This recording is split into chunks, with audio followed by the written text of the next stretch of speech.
customers will call me telling me they want sheetrock, so I send them to Lawn and Garden, and I wonder why they keep calling me back. Because sheetrock is not in Lawn and Garden? It's not decorative pebbles, it's drywall. Oh, okay.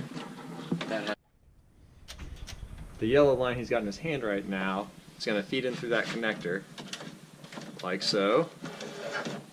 That doesn't look safe at all. What? Whatever you're doing. I was just sweating just a little bit. And that's why. Put now blood's. Well, you've already put blood into this. You did that like the second day.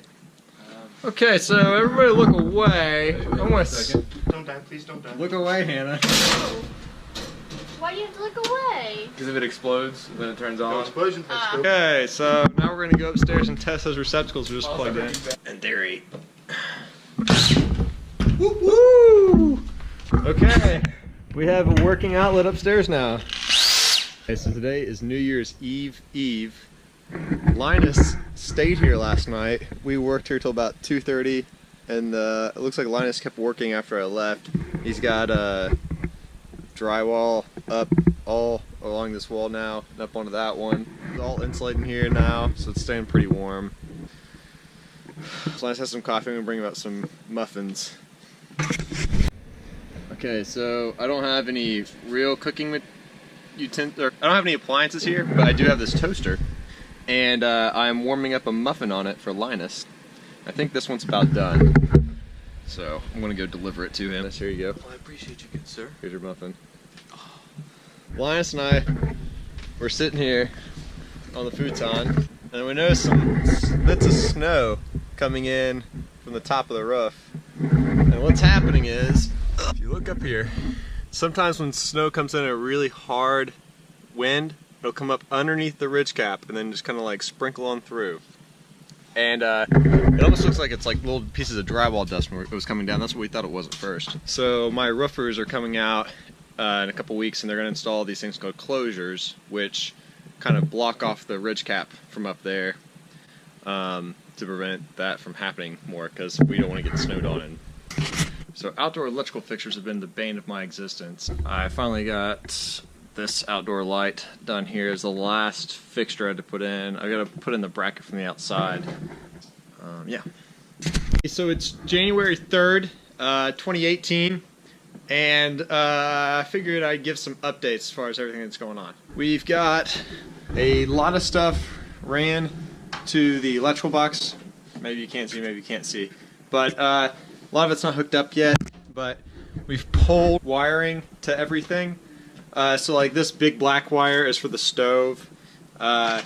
We've got all this yellow wire, that's 12 gauge wire. Kind of just goes from the box up around the door here to this switch, and then kind of goes. Rule of thumb is 14 gauge wire needs to go in a 15 amp breaker. 12 gauge wire needs to go on nothing more than a 20 amp breaker, and we use 10 gauge wire, things like the HVAC and stuff like that.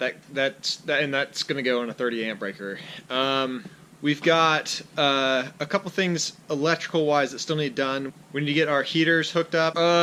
Most of our pain has been in these outdoor light fixtures. The bane of my existence. It's kind of a pain because you have to have someone on the outside, someone on the inside to make sure everything lines up just right. At this point now we have 4 lights. Well, we have 4 light fixtures all in each corner of the house. Not all of them have light bulbs in them right now just because we use what we had on hand. Those work. I can show you that. There's a switch over here if we go outside. That up there is one of the light fixtures. Each fixture holds 2 bulbs. That one only has 1 in it right now. There's also 2 other additional outside lights. The switch for them, here's these gloves here, dear.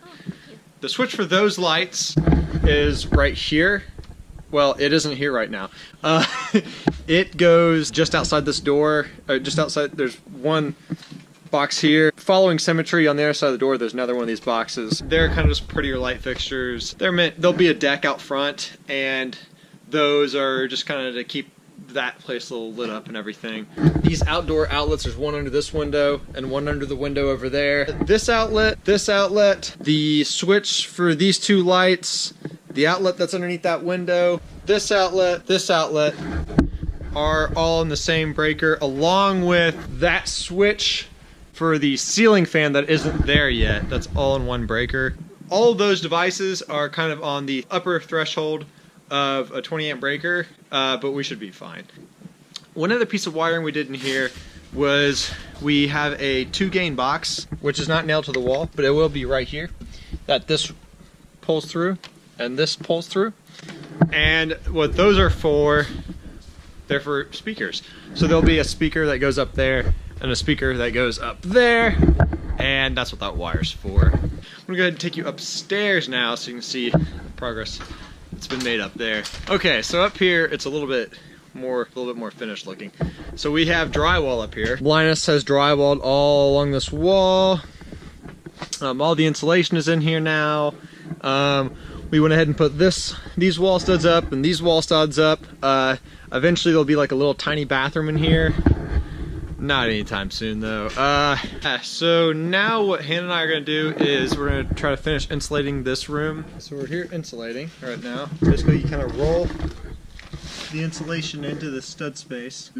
Take your blade, as Hannah has right now, and what she's going to do is she's just going to cut it a little bit longer than it is in the stud space, not much, just so that it fits into the stud space kind of snugly. There it goes. So yeah, that's how you kind of put some insulation in.